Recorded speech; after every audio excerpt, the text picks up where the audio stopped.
चलिए दोस्तों, स्वागत है एक बार फिर से आपका चैंपियंस स्टडी पॉइंट पर। प्रीवियस लेक्चर में दोस्तों हमने इलेक्ट्रिक करंट, इलेक्ट्रिक सर्किट और मोस्ट इंपॉर्टेंट ओम्स लॉ के बारे में बात करी थी। ओम्स लॉ में हमने एक कांस्टेंट डिफाइन करा था जिसको बोला था रेजिस्टेंस। क्या डेफिनेशन दी थी उसकी हमने? Resistance is a property of matter that opposes the flow of electric current. ऐसी प्रॉपर्टी किसी भी मैटर या सब्सटेंस की जो इलेक्ट्रिक करंट को फ्लो होने से रोकती है, that property is known as the resistance. अब आगे हमें जो बहुत काम की जाती है वो पढ़ते हैं factor affecting the resistance. Factor affecting the resistance. तो चलिए स्टार्ट करते हैं electricity part 3 NCERT science book class 10। The first topic we have to study today, that is the factor affecting resistance. तो रेजिस्टेंस का जो सबसे पहला फैक्टर अफेक्ट करता है वो होता है हमारे सामने पहला length. As the length of the conductor increases, resistance also increases. Resistance of conductor also increases. कुछ ऐसा काम करते हैं, देखिए एक काम करते हैं, एक एग्जाम्पल लेते हैं। आपको एक टनल से क्रॉस करना है। आपको क्या करना है? एक टनल से क्रॉस करना है और वो टनल बहुत बहुत बहुत छोटी है। वो टनल क्या है? बहुत ही छोटी है। उस केस में उस टनल को क्रॉस करने में आपके लिए प्रॉब्लम ज़्यादा होगी। आप इलेक्ट्रिक करंट की जैसे फ्लो कर रहे हो, टनल बहुत छोटी है और बहुत लॉन्गर है, तो आपको फ्लो करना है, आप इलेक्ट्रिक करंट हो, क्या उस टनल में से निकलने के लिए आपको बहुत ज़्यादा प्रॉब्लम क्रिएट होगी।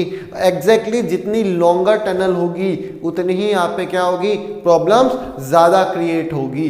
तो in the same way as the length of the conductor increases, as the length of conductor increases, the amount of resistance of a conductor also increases. length बढ़ने के साथ resistance conductor का बढ़ता है और length कम होने के साथ conductor का resistance भी क्या होता है? कम होता है। The first thing we have, that is, as the length of the conductor increases, in that case the amount of resistance of conductor also increases और vice versa। यानी कि अगर लेंथ बढ़ेगी तो रेजिस्टेंस बढ़ेगा और अगर लेंथ कम होगी तो रेजिस्टेंस क्या होगा? कम होगा। तो फर्स्ट थिंग जो हमारे पास लेंथ होती है, रेजिस्टेंस होता है, रेजिस्टेंस वो डायरेक्टली प्रोपोर्शनल होता है लेंथ के। Resistance is directly proportional to the length of the conductor. Got it? समझ गए आप मेरी बात को? चलिए दूसरी चीज में हम बात करते हैं एरिया के बारे में। दूसरी किसके बारे में बात कर रहे हैं हम? एरिया ऑफ द कंडक्टर के एरिया के बारे में बात करते हैं। देखिए मैंने अभी आपको बताया एक टनल लेते हैं, उस टनल को बहुत लॉन्गर कर दिया और बहुत छोटी थी, लेकिन एक काम करते हैं उस टनल को बड़ा कर देते हैं, वाइड कर देते हैं, उसको एक्सपेंड कर देते हैं बहुत ज़्यादा। उसका जो फ्रंट है, उसकी जो ओपनिंग है और उसकी पूरी विड्थ है, उस विड्थ को बढ़ा देते हैं, तो आप इजी गोइंग मूव कर जाओगे। एक छोटे से गेट में निकलना बहुत मुश्किल होता है, लेकिन अगर उस गेट को बड़ा कर दें तो क्या उसमें से बहुत जल्दी निकल जा सकता है। तो सेम वे में as the area increases, as the area of the conductor increases, resistance decreases. Area बढ़ने के साथ साथ जैसे जितना ज़्यादा आपके एरिया बढ़ता जाएगा कंडक्टर का, ये देखिए ये कंडक्टर का क्रॉस सेक्शन एरिया, जितना बड़ा कंडक्टर होता जाएगा उतना ही रेजिस्टेंस क्या होता जाएगा? कम होता जाएगा। यानी कि एरिया बढ़ना चाहिए। आपने देखा होगा हम जो घरों की हमारी जो वायरिंग होती है, होम वायरिंग होती है या इंडस्ट्रियल वायरिंग होती है, उसमें थिकनेस बड़ी होती जाती है। वायर की थिकनेस क्या होती है? कॉपर वायर की वो थिकनेस बड़ी होती है। उस थिकनेस बड़े होने से एरिया क्या होता है? बढ़ता है और रेजिस्टेंस क्या होता है?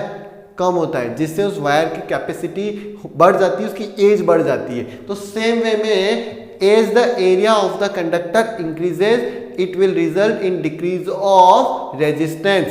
The amount of resistance is inversely proportional to the area of the amount of resistance is inversely proportional to the area, cross section area of the conductor.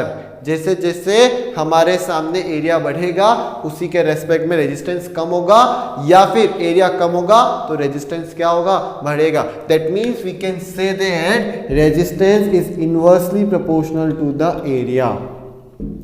Resistance is inversely proportional to the area. Third चीज आती है हमारे पास temperature. Third चीज आती है हमारे पास temperature. देखिए क्या होता है, as the temperature increases the amount of resistance also increases. Ohm's law में एक बात बोली थी, बहुत फैक्ट बात बोली थी। क्या बोला था उसने ओम्स लॉ में हमें? उसने बोला था at constant temperature the amount of electric current flowing in a conductor is directly proportional to the potential difference applied between the end of the conductor. यहाँ पे मैंने आपको बोला था सबसे ज्यादा इंपॉर्टेंट वहां पे कंडीशन क्या है, एट कांस्टेंट टेम्परेचर। सबसे ज्यादा वहां कंडीशन क्या है आपके, eight constant temperature. In the same वे यहां पे टेम्परेचर का डिपेंड होता है रेजिस्टेंस पे, क्योंकि अगर रेजिस्टेंस टेम्परेचर बढ़ता है तो रेजिस्टेंस भी क्या होता है, बढ़ता है। हम डायरेक्टली प्रोपोर्शनल नहीं बोल सकते, बस हम ये बोल सकते हैं कि जैसे as the temperature increases in that case resistance also increases. तो आप यहाँ पे लिखोगे as temperature increases, as temperature increases resistance also increases, resistance also increases, got it। और लास्ट वन आता है हमारे पास nature of material, nature of material. Last क्या आता है हमारे पास, नेचर ऑफ मटेरियल, यानी कि what will be, what is the nature of material, what is the matter. For example simplest word में हम बोलेंगे different different substances, different different material have different different resistance. Very easy. For example copper wire has more resistance than the silver wire. Copper wire और silver wire है, हम copper wire और silver wire में किसका resistance कम होता है, silver का कम होता है, कॉपर का ज्यादा होता है। दैट्स व्हाई यहाँ पे हम बोल रहे हैं कि जैसे ही हमारे सामने नेचर चेंज हुआ, जैसे हमारे सामने मटेरियल चेंज हुआ, उसकी जो रेजिस्टिंग कैपेबिलिटी, रेजिस्टेंस है, वो भी क्या हो गया, चेंज हो गया। तो resistance of any conductor depends on the nature. Different different material has different different resistance, different different material has different different resistance. For example copper has more resistance than the silver. Copper के ज्यादा किसका resistance होता है, copper का ज्यादा होता है silver का। तो सर सिल्वर का रेजिस्टेंस कम होता है, वो करंट को इजीली फ्लो करने देता है, तो हम सिल्वर का यूज क्यों नहीं करते वायरिंग में। पया पैसे मायने रखते हैं, पया लागे हर चीज का भाया। तू तो कह दे मुझे तो सोना की वायरिंग कर दूं तो थोड़ी काम चले, कई लागे भी का पया लागे, अन्नी बातें कई करा भी तांबा कॉपर रो वायर काम में लेवा। तो चलिए हम कॉपर का वायर इसलिए यूज करते हैं, क्यों, क्योंकि वो हमारे लिए इकोनॉमिकल होता है। Got it. So we have studied about the 4 point that affect the resistance directly. The first one is the length of the conductor, second one is the area of the conductor, third one is the temperature, and fourth one is the nature of matter. First thing, the resistance of the conductor is directly proportional to the length. The area of the resistance of the conductor is inversely proportional to the area, and as the temperature increases the resistance also increases, or vice versa, as the temperature decreases resistance also decreases. Nature of material, different material have different resistance. For example copper have more resistance than the silver. Got it? समझ गए मेरी बात को? तो चलिए जल्दी से एक बार इसको आप नोट कीजिए, मैं आपके सामने से हट जाता हूं। तो चलिए देखिए अगला टॉपिक है हमारे सामने रेजिस्टिविटी।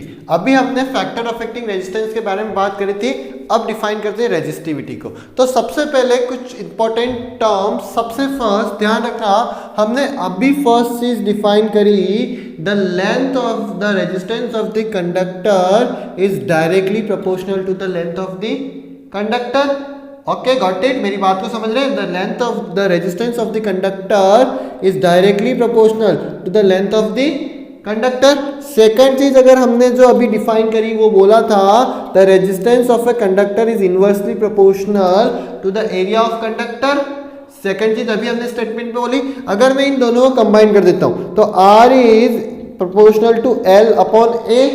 अगर मैं इन दोनों को कंबाइन कर देता हूं तो R is proportional to L upon A। First statement में आप लिखोगे resistance is directly proportional to the length, ये फर्स्ट स्टेटमेंट। सेकंड स्टेटमेंट में लिखोगे resistance is inversely proportional to the A, R is proportional to 1 upon A। And जब आप इन दोनों को कंबाइन करोगे from first and second R is proportional to L upon A। अगर मैं इस प्रोपोर्शनलिटी के साइन को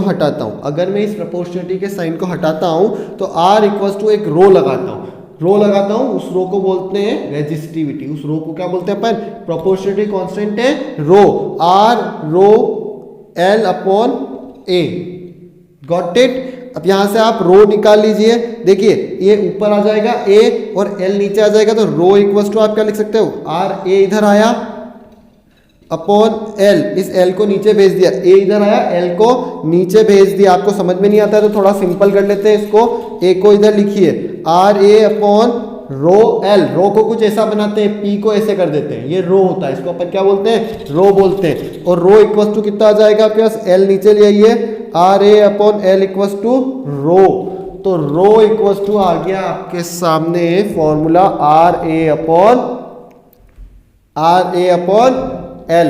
यही आया क्या? रो वेयर क्या लिखोगे आप? Where rho equals to proportionality constant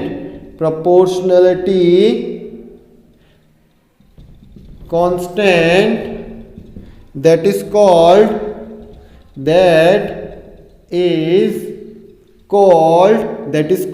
क्या बोलेंगे हम उसको? Resistivity of conductor. Got it? ए आपको पता है, एल आपको पता है। ए क्या होता है आपके सामने? एल होता है आपके सामने length of the conductor, L होता है आपके सामने length of the conductor. Got it? अब मैं लिख नहीं रहा हूं। ए इक्वल होता है एरिया ऑफ कंडक्टर और आर इक्वल होता है रेजिस्टेंस ऑफ कंडक्टर। फर्स्ट वापस मेरी बात को समझिए। R is proportional to L, resistance is proportional to the length, resistance is proportional to the inversely proportional to the area. दोनों को कंबाइन करा तो एल अपॉन ए, प्रोपोर्शनलिटी का साइन हटाया, रो लगाया, रो इक्वल टू कितना आया? R A upon L. और रो क्या था यहाँ पे? एक प्रोपोर्शनलिटी कांस्टेंट है, that is known as the resistivity of material. That is known as the resistivity of material. L length of the conductor, R resistance of the conductor and A area of the conductor. अब the main challenge in front of us, that is we have to define the resistivity. हमें किसको define करना है? Resistivity को define करना है। तो सबसे फर्स्ट चीज क्या डिफरेंस होता है रेजिस्टेंस और रेजिस्टिविटी में, ये समझना बहुत जरूरी है, क्योंकि हम भले ही चैप्टर को बहुत ज्यादा पढ़ ले, लेकिन it is very typical to differentiate between the resistance and resistivity. Resistance और रेजिस्टिविटी के बीच में डिफरेंशिएट करना बहुत बहुत मुश्किल हो जाता है। सबसे पहले मैं किसको डिफाइन कर रहा हूं आपके सामने? रेजिस्टिविटी को डिफाइन कर रहा हूं। रेजिस्टेंस क्या होता है हमारे सामने? रेजिस्टिविटी पे बाद में आते, पहले रेजिस्टेंस क्या होता है? Resistance is the property of conductor that opposes the flow of electric current. ऐसी प्रॉपर्टी जो इलेक्ट्रिक करंट को फ्लो होने से रोकती है, that property is known as the resistance. अब बात करते हैं रेजिस्टिविटी की। देखिए रेजिस्टेंस इलेक्ट्रिक करंट के फ्लो को रोक रहा है, लेकिन कितनी कैपेसिटी से रोक रहा है, कितनी स्ट्रेंथ के साथ रोक रहा है? वो जो कैपेसिटी होती है ना, वो मेजरिंग करने की जो टेंडेंसी होती है, that tendency is known as the resistivity. वो रेजिस्टिविटी क्या होती है? ज़्यादा नहीं समझ में आया आपको? चलिए एक छोटा सा एग्जांपल लेते हैं। किसी भी फूड को आप अगर इनटेक कर रहे हो तो वो आपको कैलोरी देता है, आपको क्या देता है? एनर्जी देता है, कैलोरी देता है। जितना ज़्यादा कैलोरी होगी वो उसकी कैपेसिटी हो गई, वो उसकी क्या हो गई? कैपेसिटी हो गई, यानी कि वो आपको इतनी एनर्जी देगा। इन द सेम वे यहाँ पे इसको टच करना, रेजिस्टिविटी होती क्या है कि जैसे ये कोई मटेरियल है, इस मटेरियल का अपना कोई एक रेजिस्टेंस है, उस रेजिस्टेंस की कैपेसिटी को, उस रेजिस्टेंस की रेंज को, उस रेजिस्टेंस की एबिलिटी को जो प्रॉपर्टी डिफाइन करती है वो प्रॉपर्टी होती है आपके रेजिस्टिविटी। क्या बोला मैंने दो एग्जांपल लिए थे, कॉपर और सिल्वर। कॉपर और सिल्वर में किसका रेजिस्टेंस ज्यादा होता है? कॉपर का ज्यादा होता है। तो वो जो कॉपर की जो प्रॉपर्टी है ना, जिससे उसका रेजिस्टेंस ज्यादा हो रहा है, वो वाली प्रॉपर्टी को हम रेजिस्टिविटी बोलते हैं। सिंपलेस्ट वर्ड में आप बोल सकते हो resistivity is the property of matter और property of material. If the resistivity of any material is higher, it will result in higher the resistance. कुछ भी समझ में नहीं आ रहा है मुझे, आपको पता है, थोड़ा सा इसे क्लियर करने की ट्राई कीजिएगा कि यहां पर देखिए ये जो रेजिस्टेंस है, ये एक मटेरियल है, इसका कौन कोई रेजिस्टेंस है, और डिफरेंट मटेरियल का क्या होता है? डिफरेंट रेजिस्टेंस होता है। तो वो कैपेसिटी, वो एबिलिटी, वो टेंडेंसी जो अलग अलग रेजिस्टेंस क्रिएट कर रही है अलग अलग मटेरियल के लिए, that tendency, that measuring capability is known as the resistivity. अभी मैं दोनों में डिफरेंस बताऊंगा तब आपको क्लियर होगा। सबसे पहले मेरे को एक बार रेजिस्टिविटी की डेफिनेशन देखिए। रेजिस्टिविटी की डेफिनेशन क्या होती है, ये लिखी हुई है आपके सामने, एक बार आप पढ़िए। Resistivity of any material, resistivity of any material is the measuring tendency या measuring tendency of resisting power of any material to flow of the electric current। एक एक वर्ड को ब्रेक करते हैं। the measure of tendency of resisting ability, the measure of tendency of resisting ability, the measure of tendency of resisting ability. Resistance का मतलब रोकना। Resisting ability को जो चीज मेजर करती है of specific material, the measure of tendency of resisting ability of specific material to flow of the electric current। Electric current के flow को रोकने के लिए कोई भी स्पेसिफिक मटेरियल में जितनी कैपेसिटी होती है, उसको जितने रेजिस्ट करने की पावर होती है, उस कैपेसिटी को, उस पावर को, उस प्रॉपर्टी को हम क्या डिफाइन करते हैं? रेजिस्टिविटी डिफाइन करते हैं। वापस डिफाइन कर रहा हूं कि resistivity is defined as the measure of tendency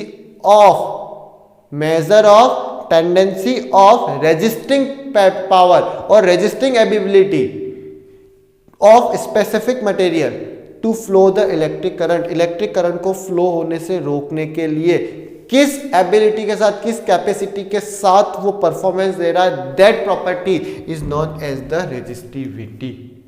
got it? अभी मैं रेजिस्टिविटी और रेजिस्टेंस पे डिफरेंस बताऊंगा, आपको ऑटोमेटिक क्लियर हो जाएगा। फिलहाल के लिए यहां पे देखिए यूनिट ऑफ रेजिस्टिविटी, किसकी बात कर रहा हूं मैं? Unit of resistivity. रेजिस्टिविटी को किससे डिफाइन करा? रो से। देखिए रो इक्वल टू क्या था मेरे पास? R A upon L. R कितना हुआ आपके पास? ओम। एरिया की यूनिट मीटर स्क्वायर और लेंथ की यूनिट मीटर से metre square cancel, ohm into metre. तो रेजिस्टिविटी, देखिए बात करते हैं, the unit of resistivity is ohm into metre. अब बात आती है बहुत काम की चीज, what is the difference between the resistance and resistivity. मेरी गारंटी अभी तक मैं इतनी देर से बोल रहा हूं, लेकिन आपको रेजिस्टिविटी का मतलब अभी भी पता नहीं चला सर ये होता क्या है। तो अब आपके समझ में आएगा रेजिस्टिविटी होता क्या है। सबसे सिंपलेस्ट वर्ड में, resistivity is the property of material, resistivity is the property of conductor that depends on the material. Different material have different resistivity. इतनी चीज क्लियर है? हर मटेरियल की अपनी रेजिस्टिविटी होती है। कैसे? जैसे सबसे पहले मैं बात करता हूं आपके सामने, दो मटेरियल लिए थे, कॉपर और क्या लिया था? सिल्वर। आपको पता है कॉपर का रेजिस्टेंस ज्यादा होता है और सिल्वर का रेजिस्टेंस कम होता है। ये इसका रीजन है क्योंकि कॉपर का जो रेजिस्टिविटी है वो ज्यादा है और सिल्वर की जो रेजिस्टिविटी वो क्या है? कम है। जितनी ज्यादा रेजिस्टिविटी होगी उतना ज्यादा क्या होगा? उस मटेरियल का रेजिस्टेंस होगा, और जितनी कम रेजिस्टिविटी होगी उतनी ही उस मटेरियल की रेजिस्टेंस होगी। जैसे हम बोलते हैं ना, जिसके पास जितना पैसा है, जिसके पास जितनी मनी है, वो उतना ही अमीर होता है, वो उतना ही रिच होता है, और जिसके पास जितना कम पैसा है वो उतना ही गरीब होता है, पुअर होता है। तो सेम कंडीशन में अगर किसी भी मटेरियल की रेजिस्टिविटी ज्यादा है तो उसका रेजिस्टेंस भी क्या होगा? ज़्यादा होगा। और अगर किसी भी मटेरियल की रेजिस्टिविटी कम है तो उसका रेजिस्टेंस भी क्या होगा, कम होगा। इतनी चीज़ क्लियर हुई, इतनी चीज़ क्लियर हो गई। अब एक एक चीज़ पर नोट करते हैं। देखिए सबसे पहले बात करता हूँ रेजिस्टेंस किस पे डिपेंड कर रहा था, लेंथ पे डिपेंड कर रहा था। रेजिस्टेंस देखिए लेंथ और एरिया पे डिपेंड कर रहा था। Resistance of conductor depends on the length and area, but resistivity does not depend on the length and area. जैसे फॉर एग्जांपल लेके समझाता हूं, ये कोई कॉपर वायर है, देखो यहां पर मैं एग्जांपल लेता हूं, ये कोई एक कॉपर वायर है, ओके। इस कॉपर वायर की कुछ भी रेजिस्टिविटी है, आपके सामने एक रेजिस्टिविटी की रेंज हो गई, ये कोई भी रेंज हुई, ठीक है। और इसका रेजिस्टेंस आपको पता है 10 ओम। इसका रेजिस्टेंस कितना हो गया कॉपर वायर का, 10 ओम हो गया। अब एक काम करो, जो आपके पास कॉपर वायर है उस कॉपर वायर को फोल्ड करके चेंज कर दो। उस कॉपर वायर को, जैसे मैंने क्या करा, इस कॉपर वायर की लेंथ को डबल कर दिया। इस कॉपर वायर की लेंथ को क्या कर दिया मैंने, डबल कर दिया। तो उस केस में जब लेंथ डबल हुई तो रेजिस्टेंस भी क्या होगा, डबल होगा। अभी बोला ना हमने कि लेंथ के डायरेक्टली प्रोपोर्शनल होता है रेजिस्टेंस, तो अगर इसकी लेंथ को डबल करा तो रेजिस्टेंस भी क्या हो गया, डबल। लेकिन रेजिस्टिविटी पे कोई भी फर्क नहीं पड़ा, लेकिन रेजिस्टिविटी पे कोई भी फर्क नहीं पड़ा, वो रेजिस्टिविटी सेम ही रही। रेजिस्टिविटी क्या रही, बिल्कुल सेम रही। गॉट इट, मेरी बात समझ रहे हैं। चाहे मैं कोई भी शेप चेंज कर दूं कंडक्टर का, उसके लेंथ को बढ़ाऊं, उसके एरिया को बढ़ाऊं, उसके शेप को चेंज कर दूं, there is no effect on the resistivity. Resistivity को हम उसके एरिया पे और उसकी लेंथ पे डिपेंड नहीं करती है। पहला चीज क्लियर हुई है, resistivity does not depend on the length and area of the conductor, whereas resistance depend on the length and the area of the conductor. Area और लेंथ चेंज होगा तो उसके साथ एरिया, और अगर लेंथ चेंज होगी तो उसके साथ रेजिस्टेंस चेंज होगा, लेकिन रेजिस्टिविटी पे कोई भी फर्क नहीं पड़ेगा। लेकिन रेजिस्टिविटी पे कोई भी फर्क नहीं पड़ेगा। एक चीज क्लियर है। दूसरी चीज मैं बात बता रहा हूं, ये देखिए जो रेजिस्टेंस होता है वो चार चीजों पे डिपेंड करता है, लेंथ, एरिया, टेम्परेचर और नेचर। लेकिन but resistivity only depends on the temperature and the nature. Different nature के लिए डिफरेंट रेजिस्टिविटी होगी, और डिफरेंट टेम्परेचर स्केल पे रेजिस्टिविटी भी क्या होगी, डिफरेंट। पहला डिफरेंस क्या था हमारे सामने, वो पहला डिफरेंस था resistance depends on the shape, length and area of the conductor. Resistivity does not depend on the shape, area and length of the conductor. Resistance depend on the nature, temperature, length and area, whereas resistivity only depends on the nature and the temperature. दो difference. और तीसरा difference in दोनों के बीच में आता है, वो डिफरेंस आता है यूनिट का। जो रेजिस्टेंस होता है, रेजिस्टेंस, उस रेजिस्टेंस को क्या बोलते हैं, उसकी यूनिट ओम होती है, और उसकी यूनिट क्या होती है, ओम इनटू मीटर। इतना सा शॉर्ट वर्ड में समझ लीजिए कि जिसकी जितनी ज़्यादा रेजिस्टिविटी होती है उसका रेजिस्टेंस भी क्या होता है, उतना ही ज़्यादा होता है। लेकिन अगर शेप चेंज हुआ तो रेजिस्टेंस चेंज हो जाता है, लेकिन रेजिस्टिविटी पे कोई भी फर्क नहीं पड़ता है। मैं आपको एक एग्जांपल से ज़्यादा क्लियर करता हूँ। देखिए कुछ सबसे फर्स्ट चीज़ लेता हूँ मैं, एक एग्जांपल से आप लोगों के सामने क्लियर करता हूँ। रेजिस्टिविटी की एक रेंज लेके चलता हूँ ताकि क्या आपको बहुत जल्दी क्लियरिफिकेशन हो जाए मैं बोलना क्या चाह रहा हूँ। देखिए हमारे सामने सिल्वर है, यहाँ पे लिख देता हूँ, हमारे सामने सिल्वर है, उस सिल्वर की रेजिस्टिविटी लिख रहा हूं। क्या लिख रहा हूं, रेजिस्टिविटी लिख रहा हूं। वो है 1.6 इंटू 10⁻⁻8 ओम इंटू मीटर। और दूसरा है हमारे सामने, ये सिल्वर हुआ, और कॉपर की जो रेजिस्टिविटी है वो है आपके पास ये था 1.69 इंटू 10⁻⁻8 ओम इंटू मीटर। इन दोनों पे नजरें डालो, बहुत ध्यान से देखना। देखो ये दोनों की रेजिस्टिविटी लिखी हुई है -8 1.60 और 1.69। क्या 1.69 बड़ा है? तो जिसकी रेजिस्टिविटी ज्यादा होती है उसका रेजिस्टेंस क्या होता है, ज्यादा होता है। बस यहां से हम इतनी सी चीजें निकालते हैं। क्या रिजल्ट निकालते हैं कि अगर किसी का भी परमानेंट हमको पता चल गई कि यार ये चीजें हैं और इसकी रेजिस्टिविटी ज्यादा है, तो बाय डिफॉल्ट उसका रेजिस्टेंस भी क्या हो गया, ज्यादा हो गया। अब आप इस कॉपर वायर के भले 1 लेंथ लो, 2 मीटर लेंथ लो, 3 मीटर लेंथ लो, 4 मीटर लेंथ लो, आपकी इच्छा हो जो एरिया ले लो, आपकी इच्छा हो जो शेप ले लो, रेजिस्टिविटी हमेशा बाय डिफॉल्ट यही रहेगी। रेजिस्टिविटी बाय डिफॉल्ट यही रहेगी, सिर्फ और सिर्फ क्या चेंज होगा, रेजिस्टेंस चेंज होगा। समझ गए मेरी बात को?